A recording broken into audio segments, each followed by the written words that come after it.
In this segment, we're proud and honored to bring you a virtual interview with Craig Newmark, double alumnus from Case Western Reserve University, web pioneer and founder of Craigslist, and philanthropist and founder of Craig Newmark Philanthropies.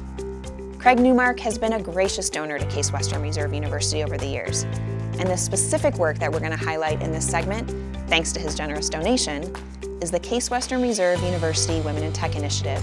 We invited Craig Newmark to join us so he could share his journey from the tech sphere into the world of philanthropy. Together, we'll learn about Craig's strategic priorities with Craig Newmark Philanthropies, the ongoing work, and the focus moving ahead. So Craig, thank you so much for joining us on this segment for Case Western Reserve University's Women in Tech. Students were excited to hear that we were speaking with you, and they submitted questions that we wove into this interview. So first up, we know that you earned your degree of computer science from Case Western Reserve University. What was most memorable about your time here?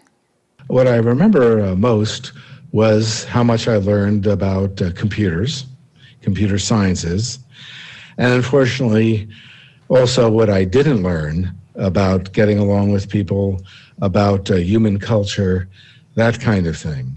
So great education, but because of my own failings, it was not well-rounded. What particular classes do you wish you would have had outside of computer science that would have helped? Back then, it would have included conventional music and art appreciation courses, let's say broad courses in European culture, women's studies had become a thing. I should have done some of all that because people might have helped me been more empathetic with other people. And I had a propensity for sometimes being a jerk, and I would be less of a jerk. If you could talk to your recently graduated self about what was to come, what would you share, what would you warn, and or what would you celebrate? I would tell myself to listen to people better, to be less of a jerk, and that I was responsible for my own career. In companies, especially larger corporations, your boss is supposed to be helping you plan your career, but that doesn't happen very much. You own that responsibility. You own your own branding, your own image. Was there a tugging moment for you to move from entrepreneurship to your philanthropic endeavors? I really never was much of an entrepreneur. And there were three transitions which could have been painful. For example, deciding not to monetize everything like the bankers and VCs wanted me to do. I decided I didn't need billions of dollars. Maybe no one needs billions of dollars. And so I stuck my neck out pretty far, and that was kind of scary. Beyond that, within a year, I had to step down from being CEO of Craigslist because I realized that as a manager, I suck. That was kind of wrenching. But in all this, I was never an entrepreneur. I was a nerd who started something good, committed to making sure it stayed good, and then got out of the way when I realized that I needed a good manager in place.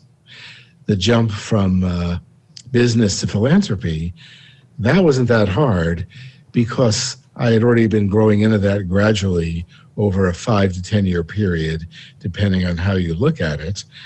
And life has kind of pushed me into my current position. As you're providing support to a variety of social causes, including trustworthy journalism and the information ecosystem, voter protection, women in technology, helping veterans and families, and those are just a few, is there a through line in the work that you do along with the foundation? Ultimately means standing up for what our country is supposed to be about, which we strive towards, like fairness and opportunity for everyone. We have a ways to go, and I'm trying to stand up for those values by standing up for the people best protecting those values, who are standing up for them and who are more effective than I am in defending those values. That includes rewarding people who put their life on the line for those values, like veterans and their families. And it includes the people who are actually taking a lot of risk to protect those values, like the people who protected the integrity of our election, many of whom are now working at places like the Stanford Internet Observatory or Aspen Digital. Okay. And talking about the election, one of the things that the students noted were you focus a lot on women's issues and even the gender gap in the 2020 election. Why or how has supporting women in tech, women veterans, and women startups been such an important area of focus for you and your team? In terms of emotional investment, it's just the notion that people should be fair with each other, or as I learned in Sunday school, you want to treat people like you want to be treated. Pragmatically, I did see that in journalism and in protecting the country, women had taken on a somewhat greater role than men. A lot of the women on the vanguard of fighting disinformation, a lot of the people in that area, probably the majority, are women. And they are doing new things, and one could argue they're doing a better job of it than the men in the space. Any thoughts on what it takes to make significant progress towards more equitable opportunities? Here we're talking about widespread social change. And as a nerd, I'm thinking people with social skills should talk about that. All I know is trying to follow through on the idea that you want to treat people like you want to be treated. So I do that. I try to do so visibly, loudly, and relentlessly. In IBM, we're told that's leadership by example, which is all I really need, really all I know how to do. We need people who are much more charismatic and persuasive than I could ever be. And I really shouldn't try, since a nerd striving in those areas would probably make people's brains hurt, my own included. So when you talk about surrounding yourself by other people that bring things to the table, like what are some things or roles that should be part of the equation to create healthier, more inclusive workplaces? There should be efforts in media telling the stories of people in groups which are underserved. And I do work along those lines by supporting people in like the Black Media Initiative at the CUNY Journalism School, then helping folks at the Howard University Journalism School, Maynard Institute, National Association of Black Journalists, and then the work Borealis Philanthropy is doing in the racial equity and justice effort, which is to say, I don't know what to do myself, but I can support people who know what they're doing, who are good at their job, and that way I have many fewer opportunities to screw things up. That dictates a lot of my philanthropic approach. If I find people who are good at their job at doing things and share power with them, share specifically influence and cash with them, that way they can do a good job. It prevents me from doing a bad job, and that means I can help people in another area do a good job. So all this is like a force multiplier. What are some examples of success, and let's call them needle moving, things that you're seeing a result of your support? As far as I can tell, the biggest area is that we've had some luck in the last election. The groups that I support, along with others, governmental ones, prevented much foreign interference in the last election.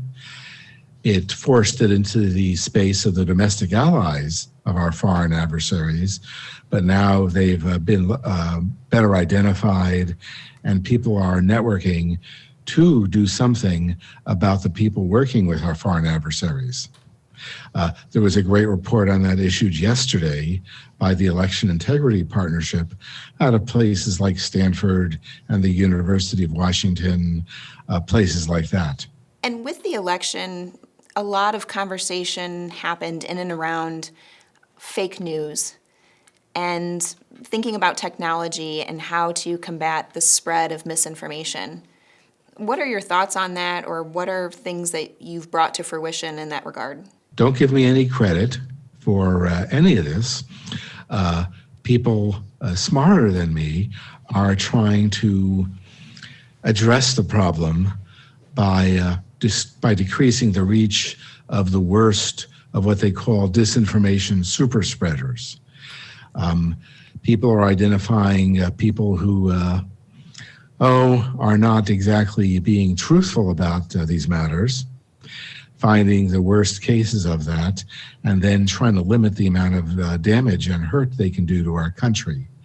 So this sounds like politics, but it's not. It's a matter of national defense, which is why I do work with national defense, national security people. So I'm not working with partisans very much. I tend to work with people in intelligence, even law enforcement, as to minimize the spread of this stuff. I also work with people in social media companies, people who want to do the right thing because they just need help convincing their bosses to do the right thing, which is harder than it sounds. Again, the big theme here is that I help people who are good at their job. We know that COVID-19 has affected people and organizations in a variety of ways. On campus, the university has had community investments to help address food insecurity, especially with all the unforeseen circumstances. With the philanthropic work of the foundation, how has COVID-19 shifted things or impacted grant making? Okay, in a small way, I've contributed to some efforts wherein people in industries like hospitality, restaurant, can get some money.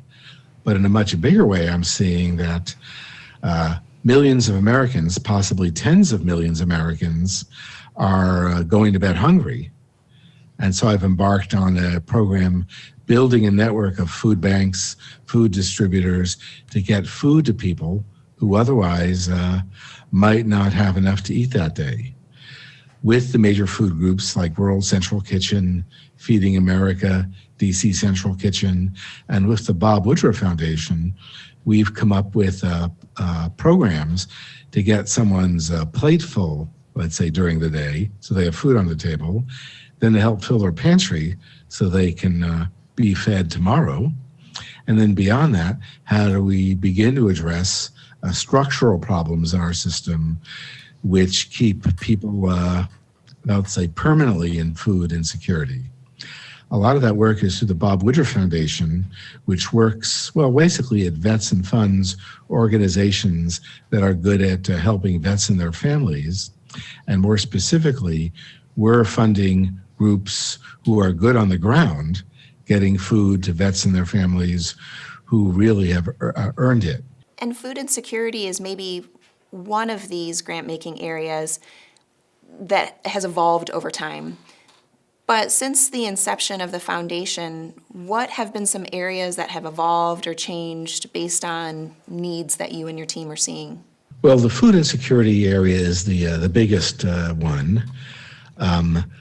Let's say applied journalism ethics, the ethics of news distribution, that has grown out of there as I've been educated by the people who know a lot more about this stuff.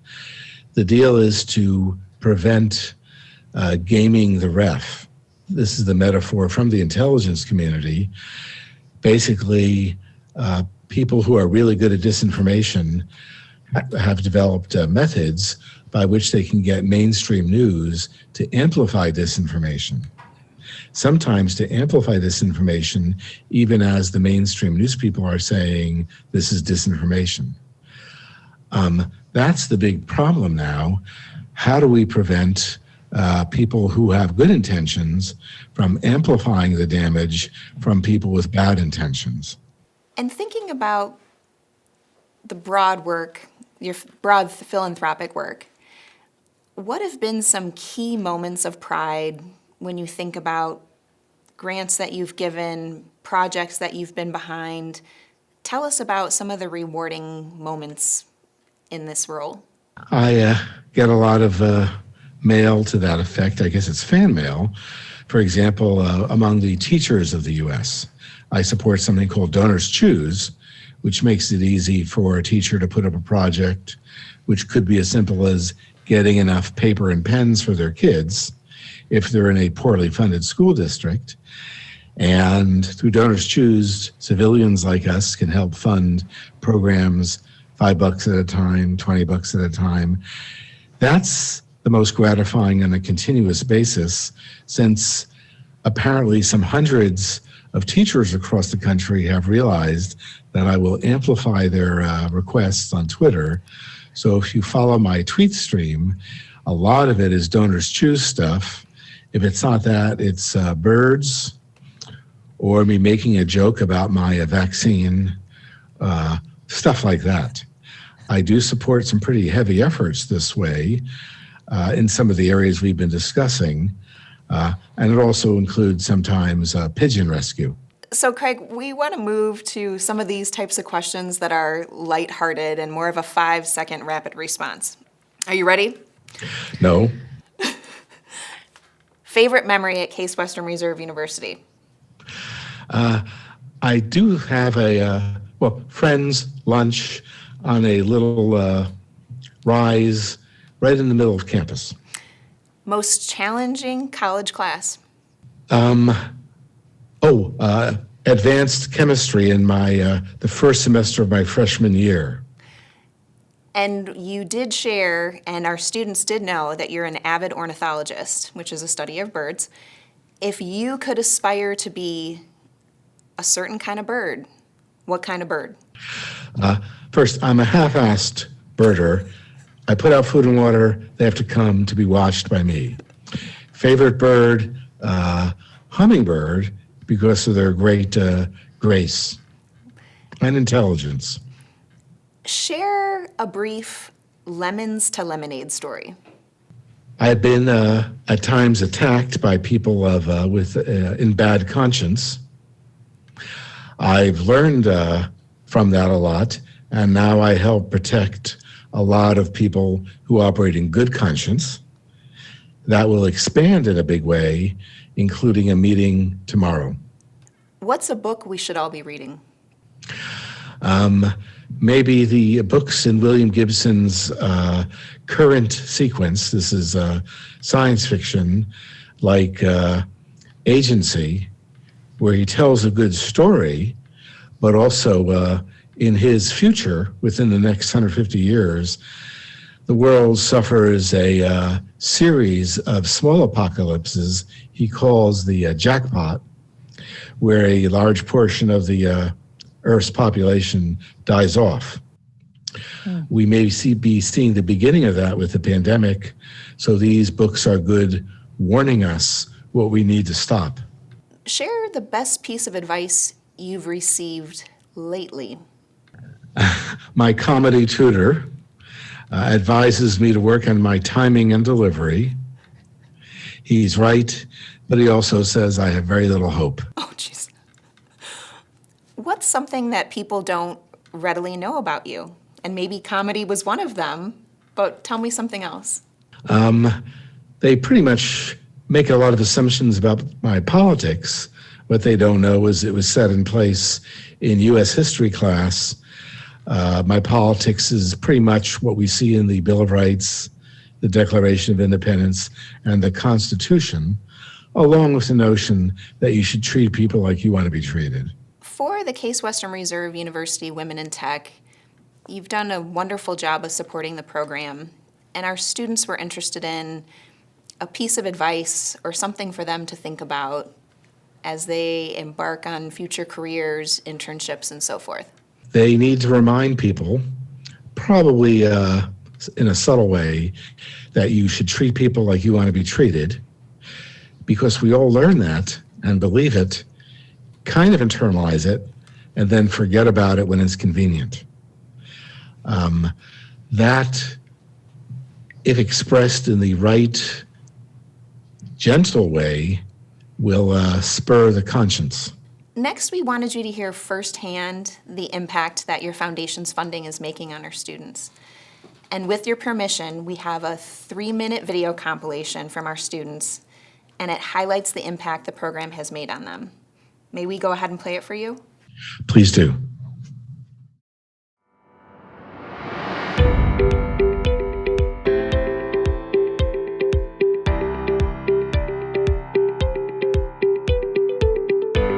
I'm so appreciative of the Women in Tech initiative because it's allowed me to find women like me who are in love with technology and also peers that I can rely on. Thank you. CWRU Women in Tech has connected me with so many driven and intelligent women who have introduced me to a variety of professional opportunities and have helped me excel in the classroom with my studies. I really love that the Women in Tech program helped make me feel more a part of my department while also teaching me valuable professional skills like salary negotiation. I'm so grateful for the opportunity. Thank you. The Women in Tech initiative has been such an impactful experience because of the empowering group of women I've had the chance to meet and discuss current topics and issues on inclusivity, all to present our best professional selves. So thank you. I want to thank you for supporting the Women at Tech at Case. I was able to attend Grace Hopper in 2019 and land a job at Microsoft because of the opportunity. So I want to thank you so much for helping me get the job I have today. It really means so much to me. Thank you so much, Craig. Women in Tech has not only funded Grace Hopper at Case, which has been so amazing, but we've also received funding for Girls Who Code, which has really strengthened the ties between Case and the surrounding community, and it's been really great to be a part of that. I just wanted to say thank you, Craig, for providing funding for this Women in Tech initiative. It's amazing to me that even in my first year as a female computer science major, I'm already being provided with opportunities to plan out my future career goals and make those into reality. So thank you, Craig. Being part of this program, especially as a sophomore, was a fantastic experience. It was an invaluable opportunity to both learn from upperclassmen and to gain confidence in my own professional skills. Thank you so much for making this program possible. Through the CWRU Women in Tech initiative, I have gained confidence in my voice as a female engineer. I now feel confident in asking for what I deserve and making my voice heard. I'm really grateful that the Women in Tech initiative has helped me meet other female students in the department so that I don't feel so alone when I walk into a classroom. I wanted to thank you so much for your support. Being a part of Women in Tech has given me the opportunity to build a strong network and the inspiration to continue my tech career. Thank you, Craig Newmark, for making Women in Tech possible and for giving back to the community. Women in Tech at Case Western has helped me see what a large community of strong and empowered women there are here, and I feel so lucky to be a part of that community. I'm really grateful for the Women in Tech initiative at Crew because through it, I was able to attend the Grace Hopper conference where I gained invaluable knowledge for my future career. Women in Tech also provides a lot of really great resources and is a great network and support system for women pursuing a career in computing. So thank you.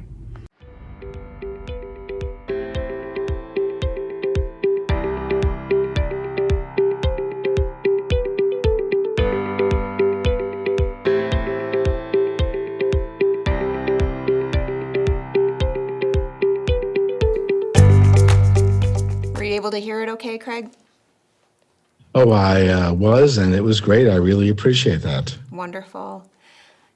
Craig, is there anything else that you'd like to illuminate or share for Case Western Reserve University's Women in Tech?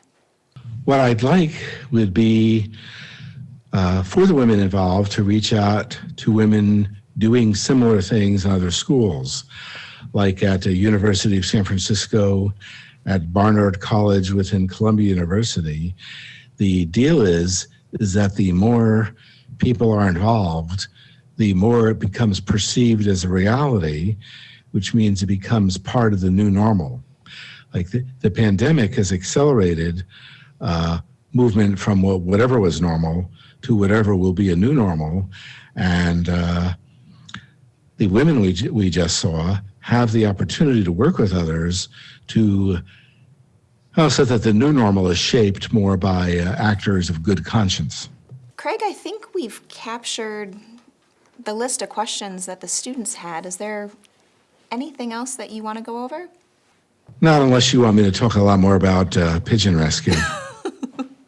We can always go for pigeon rescue. Well, remember, I love birds, I have a sense of humor, and I'm pretty sure there are successor species. If we blow it, they will pick up the mission. Craig, we want to thank you for joining us today and sharing more about that work you're doing with Craig Newmark Philanthropies and for providing direct support to Case Western Reserve University's Women in Tech initiative. On behalf of the university, it was an honor and pleasure to sit down and talk with you. Thank you. Hey, it's my pleasure. Thanks.